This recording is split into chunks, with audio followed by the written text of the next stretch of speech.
I'm Connor Rebush, and if you are interested in the finer points of face punching, you've come to the right place.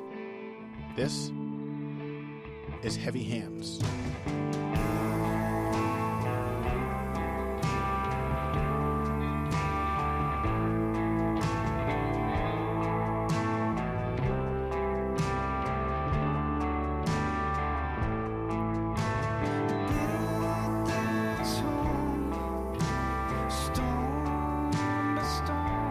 Hello, folks, and welcome to another episode of Heavy Hands. I am your host, Connor Rebush. With me is my co-host, as always, Patrick Wyman, and we are very happy to have a fantastic guest for the second time on the show today. We are speaking to Firas Zahabi, head trainer of TriStar MMA. Firas, thanks for joining us today. Thanks for having me, guys. Of course, always a pleasure. And obviously, we'll get to some news-related bits first. You've got a couple of guys with fights coming up at UFC 189, probably the biggest card the UFC will manage to put on this year. So that's some excellent exposure for your fighters. We've got both Alex Garcia and Rory MacDonald. I wanted to ask you a couple questions about Rory first. Do you think, I believe we spoke about this last time, actually, Rory's fought Robbie before, and it's always interesting seeing a fighter prepared for a rematch. Can you give us a little insight into what that preparation is like, and if you feel like you've learned anything about Lawler as an opponent, having seen him fight, several times since he managed to beat Rory? Right. I think the first time around, people were really underestimating Robbie Lawler. I honestly wasn't. I thought he was a very dangerous opponent. But I think a lot of the people in the media and Rory's friends and entourage, I think everybody was kind of looking that Robbie Lawler was an easier fight than normal, and that this should be a pickup win for him. And it's not like that. And I think Rory learned that every fight is dangerous, and you never know what to expect when you get into the octagon, so keep an open mind and be ready for anything. It's a valuable lesson. I think that loss will make him stronger. And I think on July 11th, you're going to see a more calculated Rory MacDonald, a more precise Rory, a more experienced Rory MacDonald, and I think it's going to make a big difference from the first fight. Do you think that Rory himself was maybe a little overconfident going into the bout?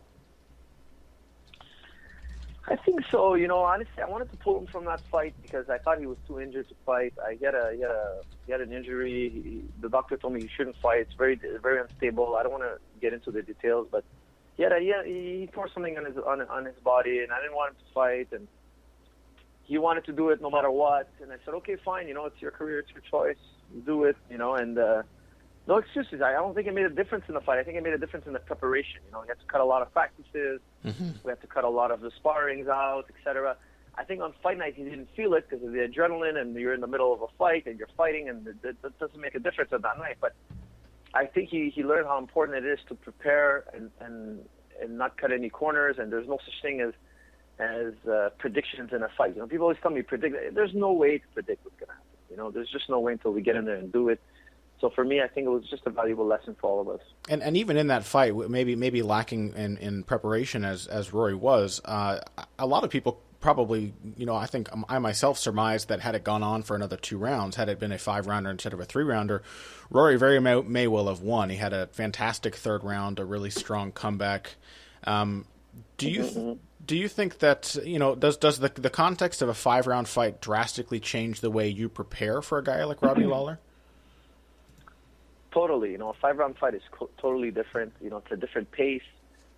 Key decisions got to be made. I think that oftentimes that you can make a mistake in a 3-round fight and not pay for it, but in a 5-round fight, you got to be more careful. And there's more opportunities to make a more elaborate game plan, etc. So for me, a 3-rounder is I think it's more in Robbie Lawler's type of fighting in his favor. It's better for a type of Lawler who's very explosive and likes to get in the pocket and mix it up. Mm-hmm. I think more rounds, more time, is better for Rory. Yeah, that makes a lot of sense, and I think we can see too that it took Lawler that first 5-round fight with Johnny Hendricks to understand the kind of unique challenges of a 5-round fight, because we saw in the second one he invested a lot more in body work in the first round than he had, and I think that took a toll on Hendricks as that fight went on. But the first time they fought, Lawler was almost exclusively headhunting. So I think that, I mean, I think that Robbie too has probably come to that conclusion. Yeah, Robbie's been doing a lot more body kicking, as you can see, and it's paid dividends for him. And I think in the first fight with Rory, he did a lot of kicking to the leg in round number 1. I think it's something Rory wasn't really expecting as well. See Robbie as a puncher, but he's not. He's actually an excellent kicker, and he attacks the body quite well. And just kind of an unpredictable guy all around.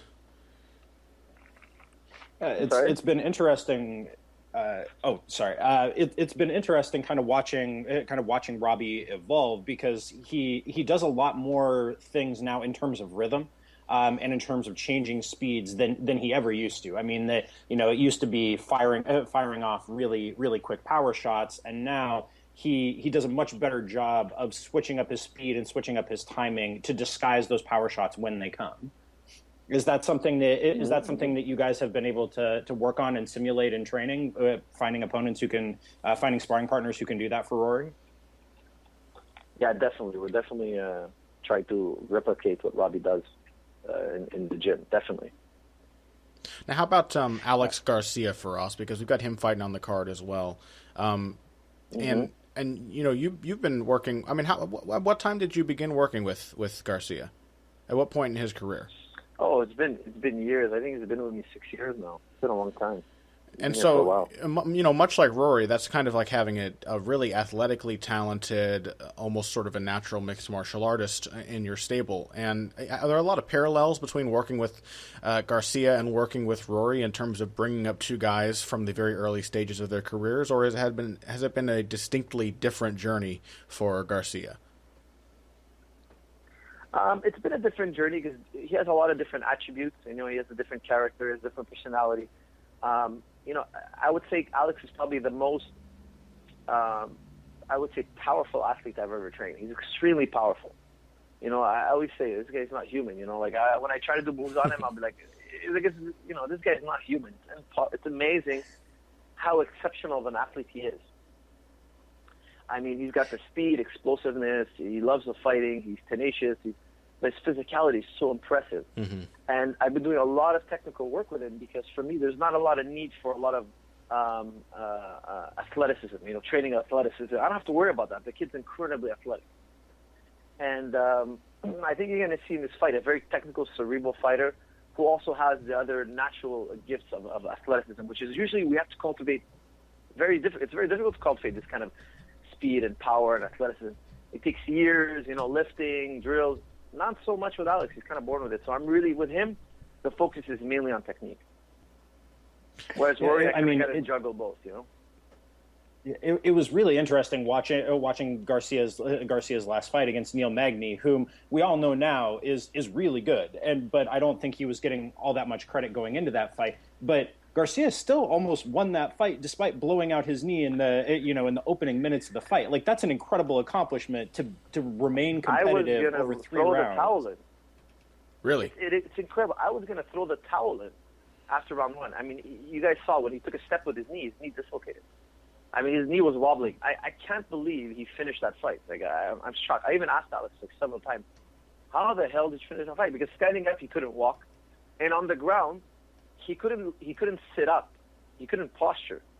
Because when he was trying to posture, he couldn't bend his knee fully because it was inflamed and it was swollen. And he couldn't stand and walk on it, but still he managed to wrestle with a guy who was on a 7-fight win streak. Neil Magny's a tough cookie, and I think it has a lot to do with the adrenaline and all that, but his leg was not functional. And I thought he was going to tear his knee apart. Like, I really wanted to throw in the towel, and he would have let me. He told me between rounds not to do it, and I wouldn't have thought anything less of him. I was, like, really a hair away. As soon as if he was in a compromising position at all, I was going to throw in the towel. He just managed to end the fight. And I honestly thought he won. I thought it was very close. It could go either way. That's why I didn't complain. I mean, I could see it the other way also. But I wouldn't have been shocked if he got the nod as well. So, I mean, it's really amazing to me that you can go that far with such a busted knee. And there's an interesting question there about throwing in the towel. I kind of want to bring up an opinion of another well-known coach in the MMA sphere, one with whom you, I assume you've worked a few times. He used to work with GSP, and that's Greg Jackson. And Greg Jackson has kind of raised some eyebrows by saying very emphatically that he feels that it's not his right, although he almost has a strategic idea about why he refuses to throw in towels for his fighters. Obviously, we know Mike Winkeljohn is the same way. We saw Holly Holm take a hellacious beating against Mathis. Her name was Mathis. I can't remember her first name. And when she was a boxer. And Sophie Mathis. Yeah, and Sophia Mathis. So we know both of these guys are okay with their fighters taking tremendous beatings. Now, you feel a little differently since you were so close to throwing in the towel, but I think Jackson's mindset on that kind of thing is that it essentially tells the fighter that he can't win and that might damage the fighter's confidence or his ego long term. Do you agree with that, or? Well, everybody's got their philosophy. Me, personally, I put health first, and I find that fighters sometimes, they need the coach to pull them out because they're too tough to do it. Mm-hmm. And even though it's going to cost them their health and their career, that dog in them, that fighter in them, that drive, that gameness they have will not allow. So sometimes I will. And I have stopped a couple of fights, but very rarely, but I have done it. And I think it's better safety first. Why? Because the fighter in the middle of the fight doesn't realize, hey, if I blow up my knee, that's the end of my career. He can't make a rational decision. He's in the heat of the moment, Yeah. So if we have a strong trust and we know each other well, and I feel like I know him well, I feel that he trusts me. I'll do that. I'll make that call.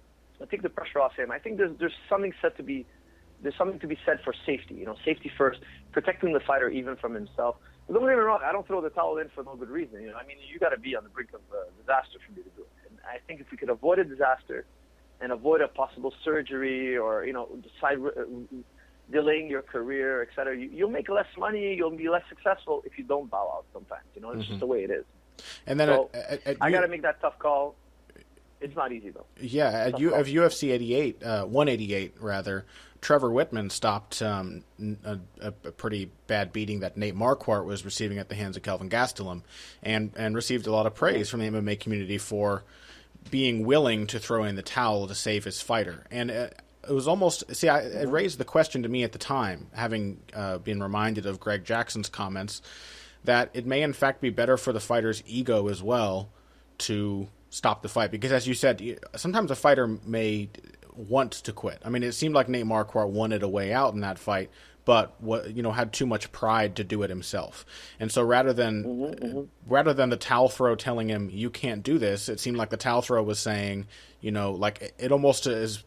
Do you almost think sometimes that by stopping a fight for your fighter, you're almost providing them with an excuse they can give themselves to go on fighting another day, even after being beaten badly? Well, I hate to say it's an excuse. It's just, I think when their emotions calm down, they're going to thank you and they're going to realize it. I think most of them will. And I think, a good friend will tell you the truth. A good friend will tell you, hey, you lost that fight. It wasn't turning around. You could have injured yourself. And if you're good friends, your relationship will survive it, in my opinion. If you're really good friends, there's a trust there. If he's thinking, hey, it's because you think I suck and I'm no good. If he goes down that road, the relationship is going to erode anyway. The relationship is going to be hard to repair. So for me, I'm just going to be honest with my fighters. I'll tell them why I stopped it. And I think the fighters, I don't think in the moment they're telling themselves I want out. Sometimes it could happen, but a lot of times they're just fighting and they think there's a way out. That's how a lot of fighters think. They think that even though the last straw, there's still a possibility to turn this around. A lot of them have that kind of heart. Not everybody, but sometimes you got to tell them, hey, you're headed towards disaster physically. For me, it's your health. If your health is in question, I got to throw in the towel. Definitely. Well, it's certainly an admirable way to approach training fighters. You have one more guy. Yeah, for instance. Oh, go on.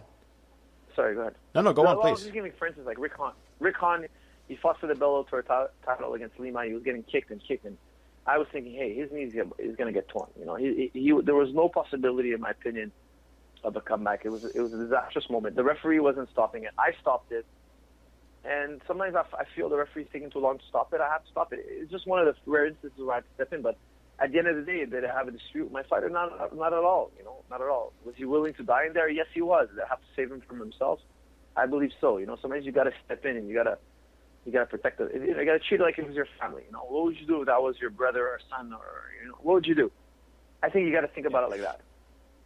Yeah, definitely. I mean, I think that based on the kind of response that we see more and more from fans and trainers and fighters is, like that it would be better if that happened more often, if there were more instances in which a trainer stepped in to stop the fight for a fighter who was clearly out. I mean, I think that there's. I feel like there's a lot of anxiety about that from trainers and fighters that frankly probably shouldn't be there. That overwhelmingly the response is positive when that happens.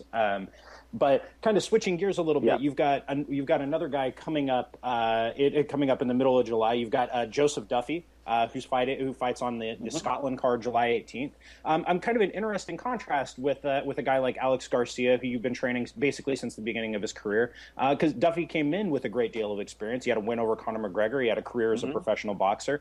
What kind of how does the challenge differ when you're dealing with a fighter that you've been training basically from the beginning versus a guy who comes in not necessarily as a finished product, but with a lot of experience under his belt? Right. It's great. I like it both ways. I'll tell you why. Because I love all the martial arts. So if the guy's an expert in jiu-jitsu or wrestling or boxing or whatever his background is, like Joe is a incredible striker, I like to work with him and fix their weaknesses and adjust things because I'm not a cookie-cutter type trainer. I like to sit there and evaluate you. So for me, if you come, some teams, if you don't have a wrestling background, we can't really work with you. If you're not a jiu-jitsu guy, we don't have nothing to really, I like to formulate a game plan for you personally. I like to I like to adapt my game plan for you, my training for you. TriStar is really set up to that. We cater to how you need to work. Like if you look at GSP and Rory, they have different attributes, but they're elite fighters. But I train them differently. There's a lot of similarities, but a lot of differences, and I can't just train Rory like I train GSP. I can't just train Rory like I train Garcia. Totally different personalities, totally different physical attributes. And when you get a Joseph Duffy, he's completely different than Alex Garcia, night and day. So I got to train him differently. I think it brings out different dimensions in my coaching, different layers, and I really enjoy that. I get to explore the other parts of the other facets of martial arts. And it seems like go on, Pat. Sorry.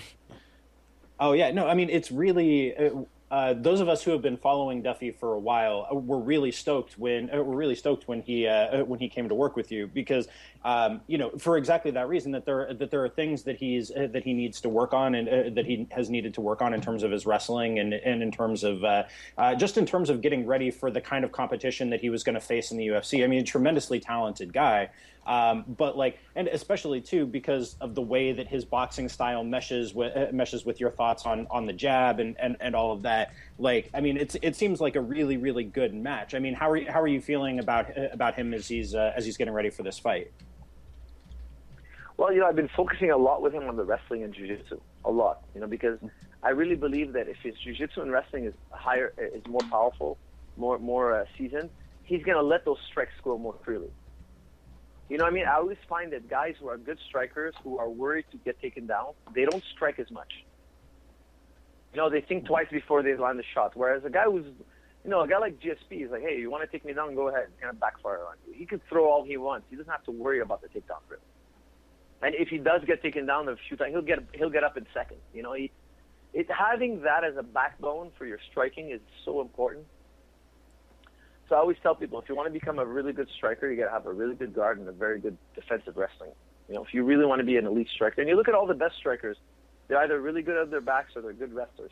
It's hard to be an elite striker in this day and age without having a great background in wrestling or jiu-jitsu. So for me, I've been focusing a lot on that, and I really think that's going to help his striking surface. And for a lot of gyms, they seem to have like this kind of iconic style or a type of fighter that they work really well with.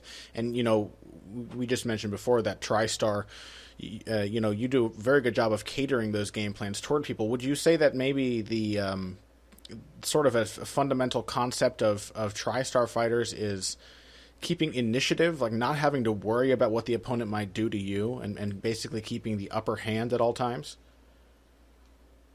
Yeah, I believe there's two ways to look at it. Do you look at your fighter and see what he does and make it better? Or do you look at what his opponent does and try to counter everything that he does and try to take away? There's two ways to look at it. And I think the answer is correct in both senses, but it's a particular case by case. Sometimes I play the game of taking away what my opponent wants, and sometimes I play the game of just looking at my fighter and perfecting his skill. So for me, it's a bit of both. It depends on the situation, and I really always liken it to going to the doctors. You know, when you go to the doctor, if you have 2 doctors, one of them gives the same medicine out to everybody. You know, he gives out penicillin, whatever you got. You got a runny nose or you got a broken arm, he's gonna give you penicillin. He's gonna cure a bunch of people, but he's not gonna cure everybody. But the doctor who sits there and evaluates you and gets to the root of the problem, he'll be eventually able to cure almost everybody. And that's what a coach does. You know, he looks at you. How does your system work? How can we make it better? What's the guy you're fighting trying to do to you? He tries to understand the problem instead of just having a cookie-cutter program. Oh, we do this on this day, we do that on that day, conditioning is on this day, and that's the mold. And therefore, everybody has to do the same workout. Then when you have that kind of gym, you're only going to have a select few that it's going to work for. Yeah, I mean, and it's not because the other guys are not good. It's because they're not getting what they need. You know what I'm trying to say? If you have a program on Mondays striking, Tuesdays, it doesn't address the needs of a fighter. Some fighters will succeed and some fighters won't. But those fighters that didn't could have also been great. You know? The MMA class mentality, where you're in classes. I don't know. You seem to train your fighters a little more the way boxers train, where it's very, very catered toward what the individual needs to prepare for his opponent. Exactly. And a lot of MMA gyms kind of train. I guess my best guess is that it's from the the jiu-jitsu background where everybody rolls together. But even like high-level fighters would be doing group sparring sessions and things like that, and not really getting the individual preparation that they may really need. For us, we'll take one. Go on. You go ahead. Well, I was gonna say if we could take one quick break here. I'm sorry, man. We're getting all this lag. I keep stepping all over you. Go ahead. We'll take one quick break, and if you have a few more minutes next, do you think you could answer a few more questions for us? Sure. No Okay, problem. Great. And we'll be right back after this. Okay, wait. Stop. Don't skip this break. I know you skip most of them. It's a podcast. It's not a radio show. You don't have to listen to the commercials. But if you follow my very simple instructions, you'll be doing a huge service to Heavy Hands, Pat, and myself. First, go to Stitcher.com or iTunes.com. You can use either of those services to subscribe to the show, which makes it really, really easy to listen to every episode and not have to go hunting for it on our confusing, badly designed website. Once you're there, give us a positive rating and a positive review. That means go to the little 5-star thing and click on the star all the way to the right. That's a 5-star rating. That's the best one you could possibly give us, and like 20 or 30 words about how you enjoy the show. It may not seem like much, but it's a huge help to us, and we really appreciate it. It helps us bring Heavy Hands to an ever-increasing audience, which is just good for everybody. So thank you for listening. Please take the time to give us a positive rating and review. Next time that you're on at your computer, at your phone, whatever, iTunes.com, Stitcher.com, search for Heavy Hands, give a positive rating and a review. Thank you. And now, back to the show. And we are back. Now, for us, Pat and I wanted to ask you about some more sort of conceptual stuff. You mentioned, I believe, to Pat in an interview that you did with him for Sherdog a while back about, you mentioned some of your thoughts on blending wrestling and jiu-jitsu for MMA, and that's kind of something we've been discussing on the show lately. We kind of talked about wrestling for MMA with Jason High in an episode a little while back, and so we were curious to know if you might expand on that. What do you think, what's the difference between wrestling and jiu-jitsu for MMA, and what about using them in MMA changes the way you think about those arts? Well, I'll tell you something. That interview got me more praise and more hate mail than any other interview I've ever done. So I got a mixed bag. I got a really mixed bag. I even had one guy challenge me. Really? Challenge me to a fight. Serious? Yeah. And I was like, sure, come on by. The guy never showed up. But what I was trying to say in that interview, and I think, like, I'm a jiu-jitsu guy, So I always tell people, hey, if you're Arabic and you say something about bad about Arabs, we're going to let it slide. You're an Arab yourself. If I'm a jiu-jitsu guy and I say something bad about jiu-jitsu, I'm not attacking jiu-jitsu. I am a jiu-jitsu guy. I'm trying to tell you guys, hey, we have a problem in our system, and we need to fix it. I wasn't saying it as an outsider. I'm saying it as an insider. And when you say it as an insider, people should take it more as a respectful comment, and it's more being self-conscious than being insulting. I am a jiu-jitsu guy. I'm a jiu-jitsu black belt. I do jiu-jitsu every single day, and there are problems in jiu-jitsu. Yes, one huge problem, in my opinion, is IBJJF rules. They limit the sport. Mm-hmm. They tell you can't do these certain leg locks, etc. And now you see this submission-only revolution coming along, and all these guys are getting subbed, and usually it's by a leg lock. And you look at guys like Paul Harris, for instance. Imagine he went up the IBJJF route. He would have never had the success he had in UFC. Right. Now, this is just one of the many problems in jiu-jitsu. If you look at Paul Harris, he also had incredible takedowns. Excellent takedowns. And if the takedowns didn't work, he would pull guard and go into a leg lock and cripple you, like literally. You guys saw what he did to John Fitch. You saw what he did to Mike Pierce. I mean, this guy is a phenomenal jiu-jitsu practitioner. And the next generation of jiu-jitsu practitioners, if you're interested in doing mixed martial arts, look more at these type of competitors than the IBJJF route. I think the IBJJF route is more sport. You can take the best IBJJF guy in the world, put him in MMA, and he might not do so well, you know. And another interesting thing about Paul Harris is that he went to Abu Dhabi, and he got second place. I mean, he's an MMA fighter who went into the sport jiu-jitsu world and dominated. So that tells me that his jiu-jitsu is very potent, and there's something special about his jiu-jitsu. So he almost subbed Andre Galvao, the pound-for-pound best at one point. Mm-hmm. You know, the super fight champion, etc. So what's different about his jiu-jitsu? Well, one, he does takedowns. He does wrestle. And if you look at wrestlers, the common myth is that they don't do ground. That's incredible myth. They do tons of groundwork, and they do tons of stand-up, and they do tons of conditioning. But when you go to a typical jiu-jitsu class, it's 1 hour of ground. Now, when those two fighters collide in the future, one has been doing stand-up and ground and conditioning for 10 years, and the other one has just been doing ground for 10 years. Of course there's going to be holes.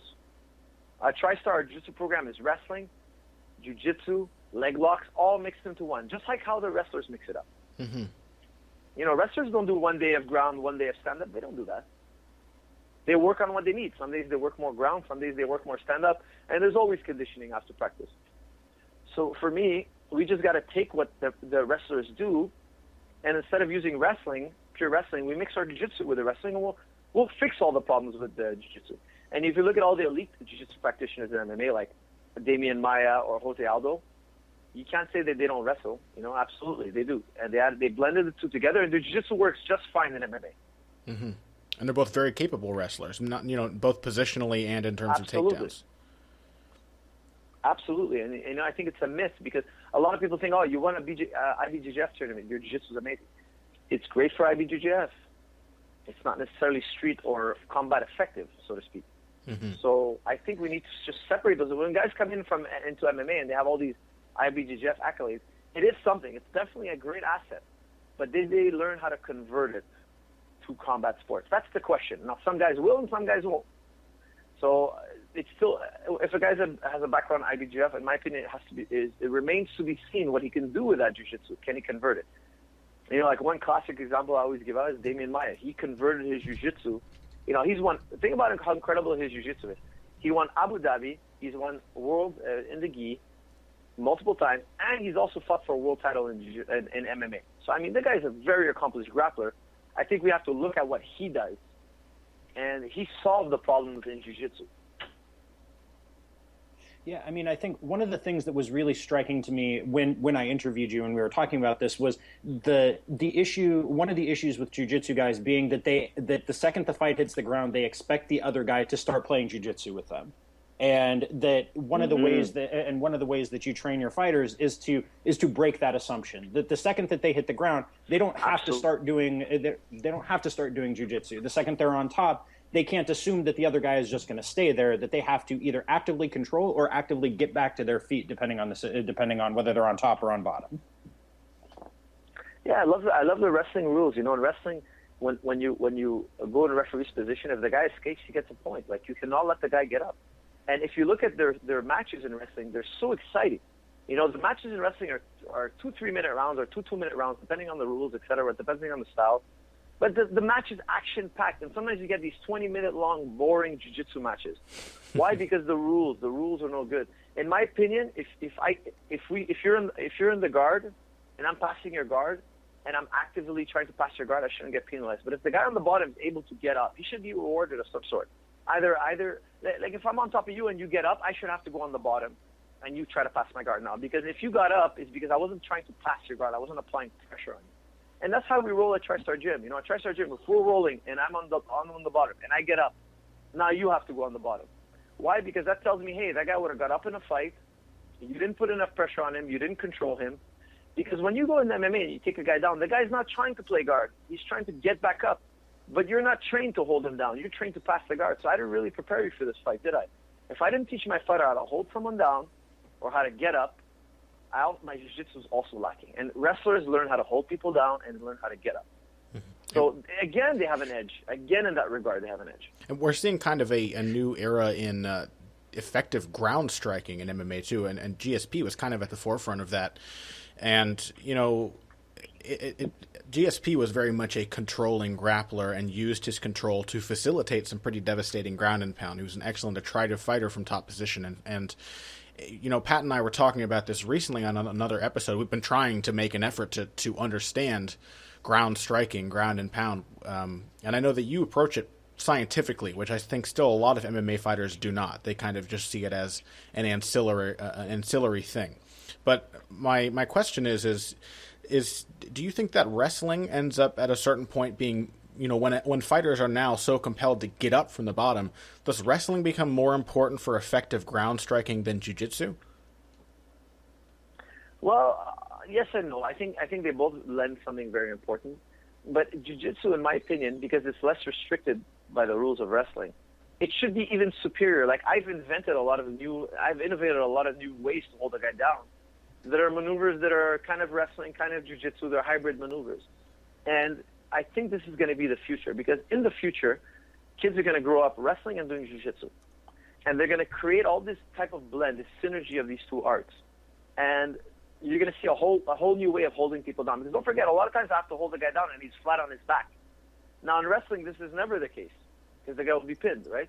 Yeah. So I don't have controls from there. I got to kind of use my guard passes. Like I always tell my guys, guard pass, I don't want to pass the guard necessarily in a fight. I want to smash the guard. But my guard passing that I train is so that the guy doesn't get up. Because as soon as the guy tries to get up, I start going into guard passing mode and hold on mode. When he defends that, I start striking him. You know, and in my opinion, I know I'm biased and all that. I think George is the best grappler, the grappling specialist in the history of MMA, because he had the wrestling, he had the controls, the hold downs, the get ups, and he had the jiu-jitsu. He could pass the guard, he could sweep, he could do it all. And that's the TriStar formula. You know, we want to be the most well-rounded grapplers there is. And no limit. Every type of control is beneficial. Whether it's holding you down or passing the guard, they're all good. Ground and pound, I need a good guard pass, and I need a good, what we call breakdown. You know, break a guy down to the mat. Mm-hmm.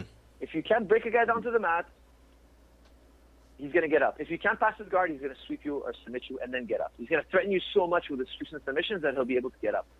So for me, it's really both worlds. There's nothing you can leave behind, and if you want to be 100% successful.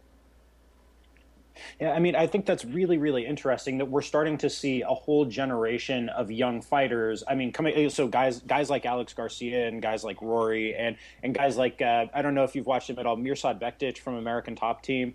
Like a whole generation of young fighters where there is no real sense of division between wrestling and jiu-jitsu and ground striking and all of these things, that they're all seamlessly blended together into one whole that's worth way more than the sum of its parts is.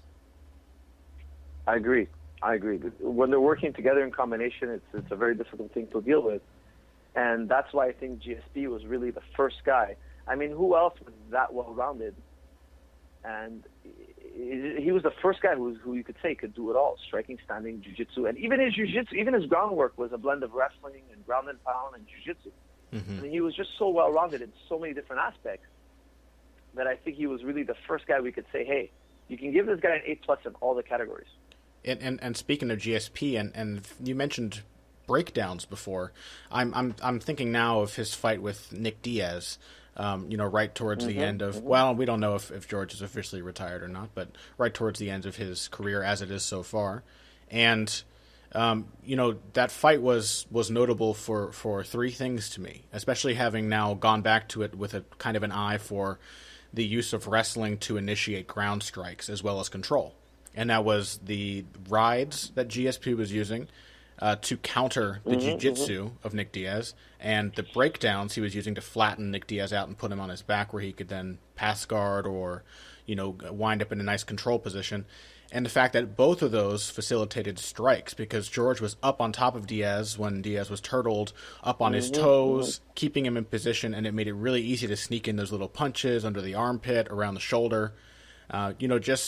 Just a fantastic demonstration of wrestling to counter jiu-jitsu. And then, once he got Diaz to his back, then George's jiu-jitsu started to make an appearance too. Exactly. And we could say, Diaz is very jiu-jitsu oriented. Yeah. But as good as he is in jiu-jitsu now, he's in the MMA fight, so there's going to be little gaps where his jiu-jitsu doesn't carry him through, and the wrestling, a good wrestling would.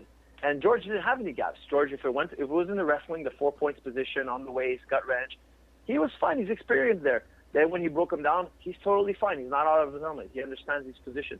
And that's what jiu-jitsu should be. Jiu-jitsu, the problem why jiu-jitsu is not evolving to the rate that it is because there's not many instructors who know both wrestling and jiu-jitsu. There's just not that many. In the future, these young kids that are learning, they're doing Mondays wrestling, Tuesdays jiu-jitsu, they're going to be instructors. They're going to teach their students jiu-jitsu and wrestling all one shot. Then we're going to have this new generation of monsters where they're very difficult to take down, and even if you get them down, their jiu-jitsu is so good they're going to sweep you or choke you out or get up.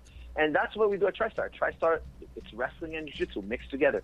There is no separation in these arts, and that's a huge advantage. It's a monstrous advantage. I mean, it's really interesting right there because I think you mentioned Jose Aldo earlier, and you mentioned him when I interviewed you back in November as well as an example of this kind of thing. A guy whose jiu-jitsu is perfectly adapted for MMA, who blends it perfectly with his wrestling in terms of his hipping out and getting back to his feet and floating his hips into takedown attempts and things like that. But on the flip side to that, we have he's fighting Conor McGregor, and Rory has spoken publicly about enjoying watching McGregor's style and all of that. McGregor has had some salient comments about the kind of limitations of Muay Thai for MMA, and I know as somebody who blends a lot of different arts together yourself, I mean, do you have any thoughts on McGregor's style and maybe how you see that matching up with Aldo at all? I love McGregor's style. I think it's phenomenal, and I think it's a great style for him because he has the length and he has the speed. I think if Aldo tried to fight like McGregor, it wouldn't make much sense because McGregor, he's going to have more leverage on the outside but less leverage on the inside. And Jose Aldo's Muay Thai is not your standard run-of-the-mill classic Muay Thai. I would say it's more of a Dutch style. It's a very interesting thing. If you look at Muay Thai, arguably the best pound-for-pound striker right now and Muay Thai fighter right now is Saenchai. They took Saenchai a couple of years ago. They brought him to China, and he fought some young kids, some 20-year-old kids. But they said, hey, no clinching allowed, just punching and kicking. And guess what? Saenchai lost. Well, the fight's on YouTube. It's a K1 match. The greatest Muay Thai fighter today lost in a kicking punch match because the Thais are great at kicking. They're good at punching. They're not great. But their thing is knees, elbows, and Thai clinching. Like the Thais never lose in that part. Like when the Dutch go over to Thailand, they always lose round 4 and 5. Why do they lose round 4 and 5? Because at 4 and 5, you can clinch as much as you want. So if the Thai won one of the first 3 rounds, he wins. He's going to win the fight, So the Thais never lose in clinching. Now, the Thai clinching is important in MMA, but far less, because of the wrestling, right? The wrestling kind of distorts the Muay Thai purity, and you can get taken down if you try too much Muay Thai clinching, okay? So Muay Thai has to take a bit of a backseat. We have to adjust the Muay Thai. The Muay Thai has to be more blended with boxing, has to be more blended with kickboxing, and Jose Aldo has done that. His boxing is phenomenal. His punching, his footwork is phenomenal. Just because he doesn't do fancy maneuvers or he doesn't do any tricky type maneuvers, etc., doesn't mean that his timing and footwork is not impeccable. If you look at the Thais, the classic styles, the classic Muay Thai styles, they have heavy feet. They don't move around the ring. They almost look like they're walking. They're very slow on their feet. Why? Because of the knees and elbows and the Thai clinching. That's what saves them. But Jose Aldo's light years from this. He's an incredible puncher, and his footwork is impeccable. And for me, it's all about the footwork. It's not necessarily the kind of strikes you throw. It's all about your footwork. And Jose Aldo's footwork is A++. Yeah, I mean, he has some of the most efficient footwork and movement in all of the game. Like he's never wasting energy when you watch him fight, right? Like he doesn't need to. If he doesn't need to take 2 steps, he doesn't take 2 steps. He only takes 1 step. Exactly. And for a guy who hits as hard as he does and as explosive as he is and as fast as he is, like you have to be able to conserve your energy and be efficient that way, because otherwise by the time you get to the 4th and the 5th round, as he's going to do because he's fighting elite guys, like you don't want to be drained at that point. But he's a smart guy, Aldo. He's the kind of guy that he gets ahead in the fight. I was so impressed with his fight with Mendes. Mendes came out hard, really hard in their second fight, and he was leading the round 1, and Jose Aldo just took it to the next level. And that just shows to me the incredible amount of battery power he has, this guy. I mean, he will not give up a round in a 5-round fight until the very end. He's the type of guy who gets the lead early, and then you have to catch up, but the lead is too far, and then he'll maybe coast a bit. I've seen him coast a little bit in his fights, but he's a smart guy. He banks in the first 3 for sure. He fights tooth and nail for the first 3. I think he's going to do that with Conor. Now, Conor's had, I don't want to say, he's had his way in the early rounds. He, not because they were easy fights, just because he was so much better than his opponent. Is he going to get the first round with Aldo? That's going to be the most crucial round. Whoever wins the first round is going to set the tone for the night. And I was so impressed when Mendes tried to take round 1 from Jose Aldo. The gear that Jose showed he had in him. I never seen that gear in him. He pulled out a gear that I didn't see in him in the past fights. He pulled out this warp speed gear, and he ended up stealing the round from Mendes, in my opinion. And it was one of the most incredible first rounds I've ever seen. Like, you setting the tone for a fight. Jose Aldo showed me that he's arguably the best pound-for-pound guy in the world. Like, just that one round showed me what level of intensity he could bring to the table. Definitely, and he's such a tactical fighter that making the small adjustments he needs to make on the fly when an opponent starts to bring something to him, when he's confronted with a specific problem, there are very few fighters who are better at finding ways around that problem, at either circumventing it or directly taking away what the opponent's doing to him. But as you said, it's more than that too. There's a mental intensity, and GSP showed this at times too. It's almost like Jose Aldo is the king of escalation of violence, where you just can't out-escalate. I mean, Mendes fought a tremendous fight, especially early before Aldo started to wear on him, and Mendes gave Aldo the toughest fight we've ever seen anyone give him, and Aldo just went 3-4 tiers. He didn't go to the next tier. He went so far beyond what Mendes was doing to him in terms of intensity that Mendes, as you said, he couldn't catch up. And that has a lot to do with just his mind as well. I mean, the guy comes from the favelas, This guy was born fighting for every morsel he's ever gotten, I mean, this guy knows what fighting is all about. And his heart, his heart is like, he could have just coasted, lost the fight, so what, I'll be back, I get a rematch, I'm rich now. No. He fought like a guy who absolutely needed to win, or he was going to die. That's the impression I got, This guy is either going to win this fight or he's going to die trying. And that's the kind of champion that stays champion for a long time, because they don't get lazy, they don't get comfortable, and they're still wanting more. He still has that dog in him that wants to win the fight, and I was really impressed with that. That's something extremely special. Well, we got to end on the cheap note, as I'm interested to know who you're picking. I think people would really like to hear who you're picking, and it seems like you have a lot of admiration for both guys. It's obviously a tough call. I do. What impressed me the most about McGregor is when he took a shot from Seaver. He took one clean shot from Seaver. He rolled his jaw with it. Like, Seaver landed on his chin, but I don't know if you guys are familiar with the term rolling. Like, when somebody hits you in the chin, Silva did it very nicely against Stephan Bonner. You roll with it, which takes away the impact, which takes a lot of experience. And he stayed completely composed, and he did it like he's done it 1,000 times. And I was really impressed with that, because rolling is something that is very difficult to learn. And he has a tremendous amount of expertise. Forget about his talking. The guy's technique is phenomenal. I haven't seen any kinks in his armor yet. Can Aldo expose? So for me, I'm blind in this fight. I haven't seen kinks in McGregor's armor. We know Jose Aldo a lot better, so we have seen some kinks in his armor because he's fought so many great fighters for so many years. Everybody's got kinks in their armor. We don't know. McGregor's kinks is a big question mark. So for me, it's 50-50. Believe it or not, that's the odds I'm giving. It's 50-50, and maybe 51-49 for Aldo because he's had so many world title fights, and that helps a lot. That's big. So the pressure, Aldo's been there. Definitely. 51-49 Jose Aldo. 51-49. Yeah, I think that's a totally viable answer to give, especially because you can already feel the passion around this fight, right? And it's really hard, I think, for a lot of people to maintain the focus on both guys, to give both guys their due credit without somebody thinking that you're trashing the other guy by virtue of having complimented one. It's one of those rare fights where you can see where the emotion has seeped into the analysis to the extent that there's almost, it's hard to maintain any sort of objectivity. Mm-hmm. Right. But so yeah. Well, I think that about wraps it up. Actually, one more question for you, Firas, before we go. Cool. One more question. Go for it. We've got a 5-round fight coming up, the co-main event. One of the very few times in UFC history, actually, that welterweights have co-main evented featherweights. But obviously, Rory's got his rematch with Robbie coming up. You mentioned before how there's a slight different approach to fighting 5 rounds versus 3 rounds. Now, having seen Robbie go 5 rounds a couple of times, having seen what he can do, not only in title fights but in main events in general. Do you think that a 5-round fight favors your fighter, or do you think that Robbie Lawler is just as dangerous a matchup as he was in a 3-round fight?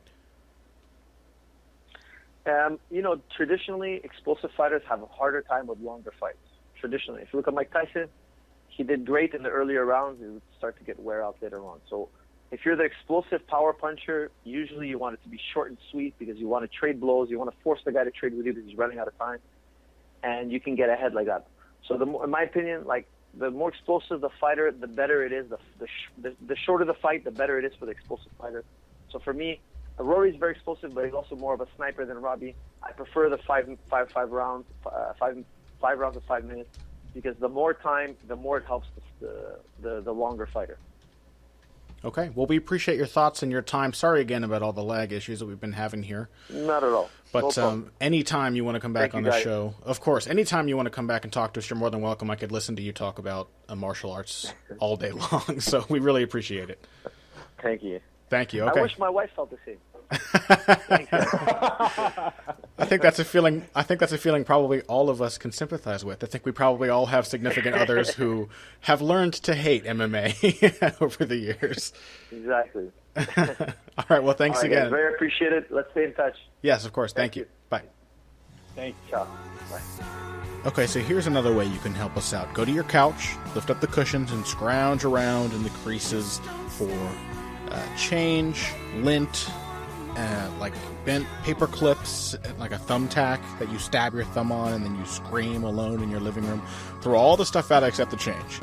All right, now take that and deposit it into your bank account or your PayPal account. Head over to heavyhandspodcast.com and click on the donate button on the right side of your screen.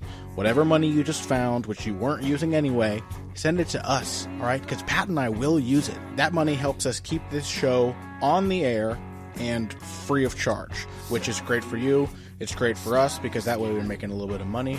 The donations are a huge deal for us. So please go to heavyhandspodcast.com. Any spare change that you might have lying around, hit the donate button on the right side of the screen and send it our way to help us keep this show live. Thanks. And now back to Heavy Hands.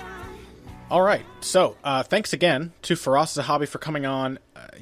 As I said before, I could listen to Firas Zahabi talk about MMA strategy and tactics literally all day long, several days in a row. I don't think I would ever get tired of it. And so now, go on, Pat. I still don't think we would even scratch the surface of like getting close to understanding the magnitude of all the stuff that he's got tucked away in there. No, absolutely. And I will stick a note in the beginning of the episode, but I want to apologize to everybody for us stepping all over each other during that episode. We both had a little bit of crazy lag, and then Firas had a little bit of cell phone lag to add on to that. It's very difficult to tell when the other is finished talking and when you need to carry on. So in an effort to avoid dead air, we just trot all over each other's sentences at certain points. So apologies for that. But thanks again to Firas. And now let's move on to Lawler MacDonald. I want to talk about this matchup a little bit. We have a few minutes left here at the end of the episode. It's a rematch, obviously. Pat, do you think it plays out differently from the first fight, and how? I do think it plays out a little differently from the first fight. mainly because when you have 5 rounds, you can do different things. I also think that Robbie Lawler is a better fighter than he was the first time they fought. I think that Rory is a better fighter than he was the first time they fought. I think that both guys have added wrinkles to their game that make this a really compelling matchup, and compelling in different ways than it was the first time. Mainly, I think that this fight is going to be about pace. Like, I think that whoever controls the pace of this fight is going to win it. And I think that over his last few outings, Rory MacDonald has done a really outstanding job of controlling that. Whereas Robbie, I think, tends to fall into the pace that his opponent set, and he's been lucky more or less to fight guys who are willing to fight at the pace that he wants. I don't think Rory is going to let him do that. Yeah, I tend to agree, and for some time now, I've been leaning towards MacDonald in a rematch. But I'm kind of going the other way now.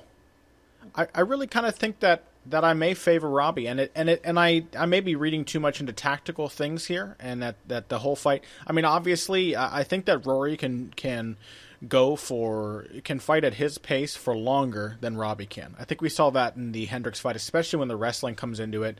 And by the third round of the MacDonald of their first fight, Rory and Robbie, Robbie was pretty tired. Well, I mean, not too tired to still knock him down and win the round. No, but, I mean I mean by the very end of that third round, he was pretty tired. And now I have no doubts that Robbie Lawler can basically uncork a tremendous moment of violence at basically any time. But I do think he wears down more than Rory, and that only makes sense. He's much older, he's got much more wear and tear, and Rory paces himself very well, doesn't expend a lot of energy doing anything that he does. So for the most part, I think he can go for a long, long time. Especially when the opponent isn't grinding him out like Demian Maia did when he did get a little tired in that fight, I think. But I think Rory MacDonald struggles with southpaws. I really do. And, having watched his first fight with Robbie and having watched his fight with Demian Maia, the only fight where he had someone who was kind of southpaw, who he didn't have much trouble with, was Tarek Saffiedine. And even in that fight, it took him a little while to get going. You know what I mean? Mm-hmm. I think he struggles with southpaws. And so this may be a little too getting caught up into, like I said, the small-scale tactics, but unless he wrestles the hell out of Robbie, I'm not sure he can outstrike him on the feet. See, I'll tell you why I think that he can, and I think that it's because when I'm talking about pace, I think that Robbie wants to fight at a faster pace than Rory does. I think that Rory wants to slow it down, and instead of them throwing 15, 18 strikes a minute, somewhere in that range, I think Rory would rather throw 10 or 12 strikes a minute and try and keep Robbie at the end of his jab and at the end of his front kick and out of the pocket.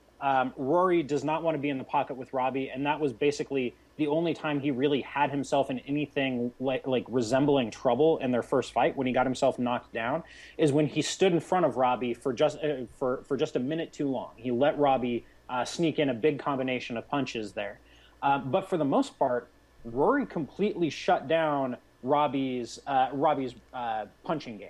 He managed to completely keep him out of the pocket. He managed to take away the right hook almost entirely through a really tricky guard, and something that he's gotten even better at using since their first fight, where he uses his lead elbow to guard his face as he backs off and circles, and he managed to completely take away Robbie's right hook, except for that one sequence.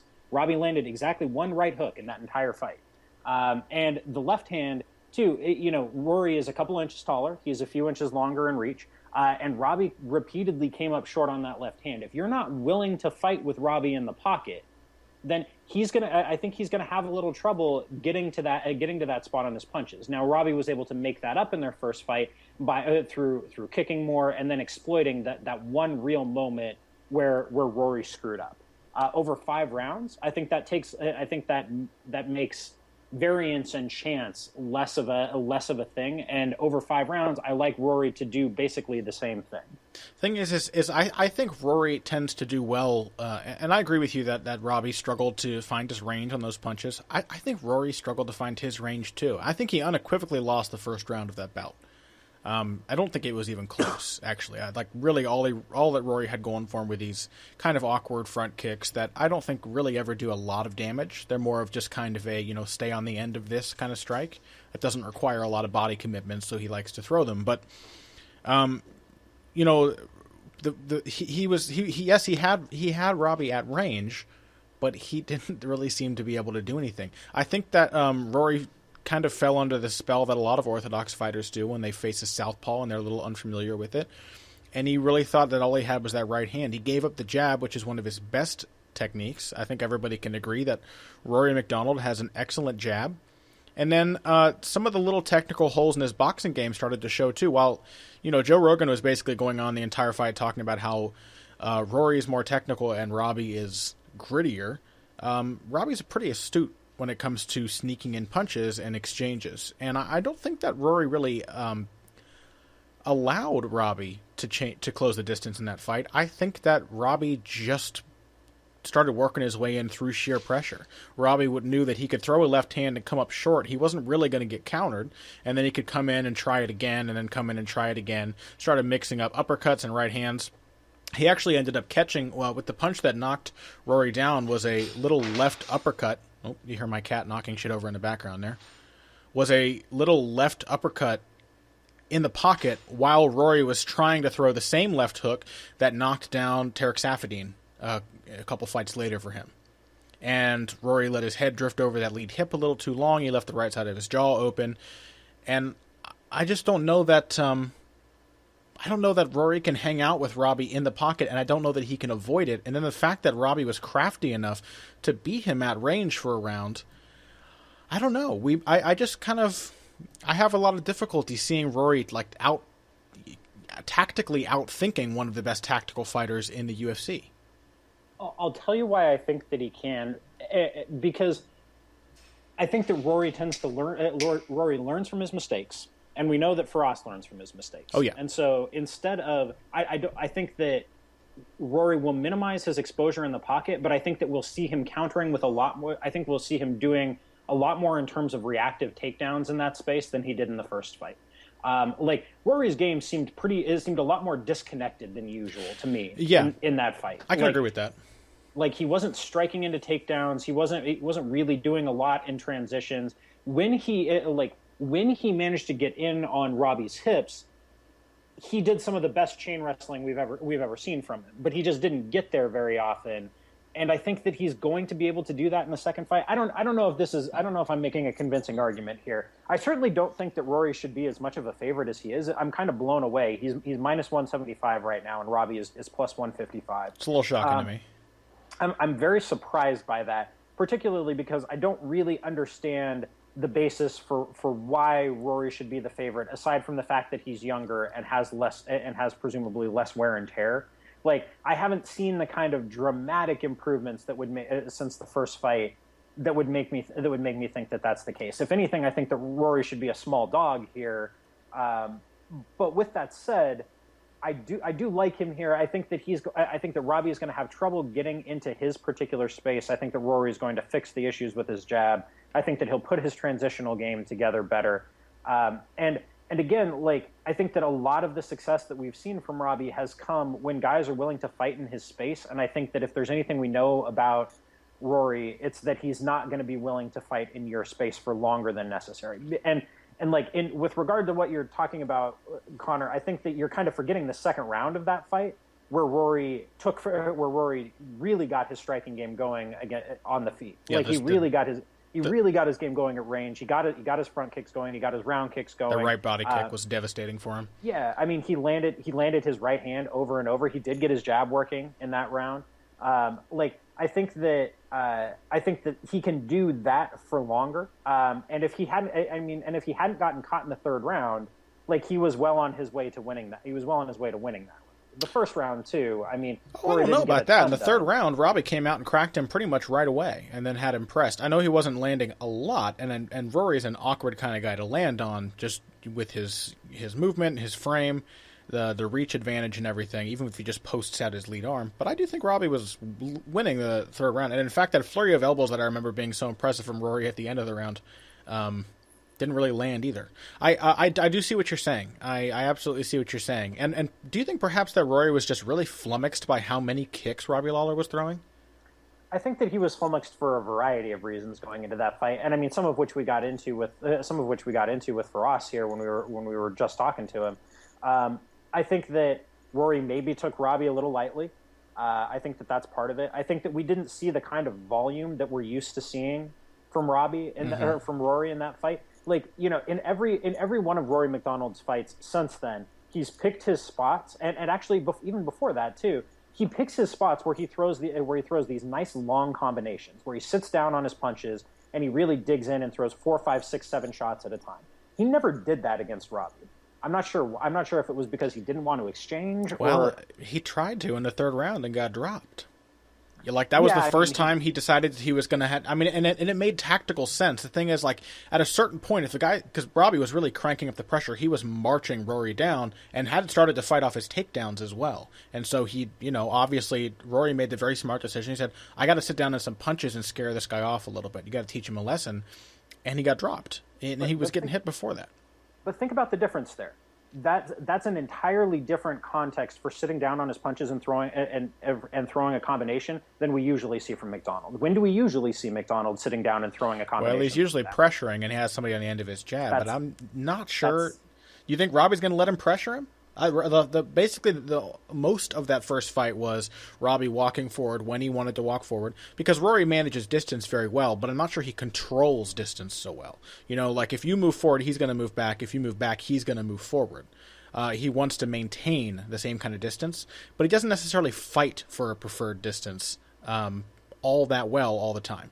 He didn't against. I think you're underselling his footwork, because Rory takes really nice pivots and turns. Like yeah, he'll take a couple of steps back, but he isn't running himself backwards. No, that's true. That's true. He's taking 2 steps back, and then he'll take a nice little pivot and take a nice turn and come off tightly. It's not as tight as I don't think it's as tight as Robbie's footwork was against, say, Matt Brown. I think that was the tightest footwork that we've ever seen from Robbie. Or against Ellenberger was pretty solid too. And so I think that, yeah, normally when we see Rory do that is when he backs you up. Exchanging with planting your feet and throwing when your back is relatively close to the fence as a means of getting a guy off you, I don't think that's a tactically smart decision. I think that right there is a pretty serious mistake. That was the only time that Rory did that in that fight. Otherwise, he shelled up, blocked the shots, and then got off the cage. It's an interesting fight. You know, there are a lot of tactical wrinkles that we didn't see the first time that seem like they could definitely show up. For example, if Robbie brings his left body kick to bear, we know how effective the right body kick was from MacDonald in the first fight, and we know how good Lawler's body kick is as well. So if we get into a kicking contest, it's interesting. If Robbie manages to push Rory back, it gets very interesting, because then MacDonald's only going to be throwing combinations in that kind of get-off-me way, which I don't necessarily agree is a bad decision. I think sometimes you have to do that. You got to scare the other guy away, or, you know, disincentivize his assault. I'm saying doing that with your back to the fence. No, I'm not saying doing that in general isn't bad. I'm saying doing that when your back is within 3 feet of the fence, I think is almost invariably a serious mistake. Yeah. I think he lost track of his space, to be honest, because he tried to do it once, and neither of them really landed, but Robbie was like swinging big punches. He took a step back and then tried to fire again, and that was when he got dropped, and he was right up against the fence at that point. Yeah, that's my caveat there. No, I mean, I think if you're in the middle of the cage and the other guy is running after you, absolutely plant your feet and throw back at them. I'm saying that, you can't ignore spacing as a component of when it is and is not a good idea to do that. Sure, but that was my caveat. If your back ends up on the fence, how do you get off the fence? You got to pop the guy before you can pivot out. If you just try to take your step, you're going to get hit on the way. You know, you got to give him something to think about. So, not necessarily. I think take your high guard. Push off, create space, and then go. You don't. That doesn't necessarily have to be you dropping shots in there. You can even just pushing or framing to create space, or stepping in and clinching. You know, closing the distance and pivoting. Yeah, I think that those are all options, and sure. and not coincidentally, that's exactly how MacDonald had dealt with that earlier in the fight when Robbie had done it. Yeah, that's true. It's a really interesting fight to me. And I predict that I'll probably flip-flop several more times before we get to it. But it's a great competitive matchup. And nobody would have said that before that first fight happened. Nobody would have ever been hotly debating how competitive Rory MacDonald could be with champion Robbie Lawler just 2 years ago. So, well, it's crazy because I'm with you to the extent that if this is a pure striking matchup, I think Robbie wins this hands down. Yeah, the wrestling was a huge advantage in that first fight. Yeah, I mean, I think Rory took him down 4 times. He didn't really get anything done until the very end of the fight from top position. That, to me, was a bigger story than Lawler's takedown defense. Was his ability to use his butterfly hooks and completely shut down what I think is probably the best top game at 170 and maybe one of the best top games in MMA. Yeah, like that was insane. That was totally insane to me. And did something very similar to Josh Koscheck just before that. So we know that Lawler's really shored up the holes in his bottom game. I mean, he's got that has to be a product of training at ATT, right? That's just the cutting edge MMA ground game right there. Well, yeah, you're dealing with how many elite top control grapplers on a daily basis. Like you're gonna develop tools to deal with that. And Robbie's butterfly guard has been the tool that he's used there. Yeah. Like. So yeah, I mean, I think if it's a pure striking matchup, yeah, I favor Lawler every time. But if MacDonald can work his takedowns in, work some top control, eat away some portion of the rounds, then suddenly things look very different. Especially because what made Lawler's striking game work in all of those other fights was that he was so comfortable fighting off the takedowns. Because especially in the second fight, Hendricks really, really telegraphed his shots. Really telegraphed them. Especially as the fight wore on. And, like, at that point, you can throw whatever you want. Why you don't ever have to freeze, because you know that you're going to see the takedowns coming. Very good point. And we have seen Rory mix him up a lot better. I mean, that fight with Tarek Saffiedine, I think we did see a different Rory MacDonald in terms of transitional fighting and striking than we saw against Robbie Lawler. Maybe, as Firas said, as you said, he just underestimated him, and I doubt he will do that this time, considering he's fighting for the title, and he's been beaten up a little bit by him before. So, okay, final prediction, and I guess you're going for Rory. I don't even feel comfortable giving a final prediction. I'm going to say Robbie now, I guess, but yeah, I like Rory by 49-46 decision, 48-47 decision, something like that. I think it's close. I don't think Robbie finishes him. I don't think Rory finishes him. Unless, I know Rory's been working a lot on his submissions and a lot on his grappling since then, but unless he locks up like a crazy leg lock or something, I don't think he submits Rory. Robbie. Yeah. Okay. Well, I guess we'll see next week if Aldo McGregor is actually happening. You think it most likely is, so that's good news to me, although maybe not. Perhaps not good news for Jose Aldo, but until then, what do you have coming out that people should keep their eyes on? I've got a top 10 list coming out on SureDog this week on the best fighters outside of the UFC. And then I have, is that all I have? That's all I have this week. That's it. Sweet. I just had an article come out about Machida Romero. We didn't bother talking about that today, but it is what it is. And I had an article come out also on boxer Rancis Barthelemy, a great Cuban boxer, comparing his style to historical sword and shield, sword and buckler fencing. So that was a lot of fun to write. I'm a big fan of historical European martial arts. And what the hell else do I have coming out this week?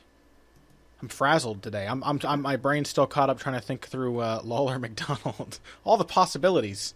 I got a new podcast with my friend and boxing historian extraordinaire Kyle McLaughlin. We're calling it The Historical Perspective, and we're talking about classic fights, historical boxing, and legendary fighters of yore. So if you like old school boxing, you should check that out. And I think that's all. I don't know what else I have coming. Oh, I'm doing a write-up on Mayweather-Pacquiao, too.